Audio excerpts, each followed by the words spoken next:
Samantala, pinahayag ni dating Senador Antonio Trillanes na handa na hong isampang impeachment complaint laban kay VP Inday Sara Duterte. Nakikitaan niya ng lahat ang kawalang kakayahan ng Vice President na gampanan ng kanyang tungkulin. Nagbabala rin siya sa posibleng kahinatnan kung magiging presidente si Inday dahil sa kanyang mga naunang mga pahayag.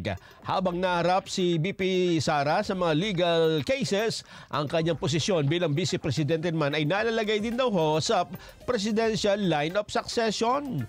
Kinwestiyon din niya ang mental stability ni VP Inday. Those are two different things. Pwede siyang kasuhan criminally. In fact, kinakasuhan na siya ngayon. Pero kahit na kasuhan ka ng criminal cases, still, Vice President ka pa rin. So anything that happens to the President, pwede ka pa rin maging presidente. Kailangan matanggal ito sa pwesto. Kita niyo ba? Sabi ko, may topak eh. Alam naman natin, hindi naman tayo psychiatrist, pero alam natin yung may topak at yung normal. Ito, hindi ito normal. Bottom line, hindi na dapat makabalik sa pwesto itong mga Duterte kasi malaking perwisyo ang ginagawa nito sa bayan.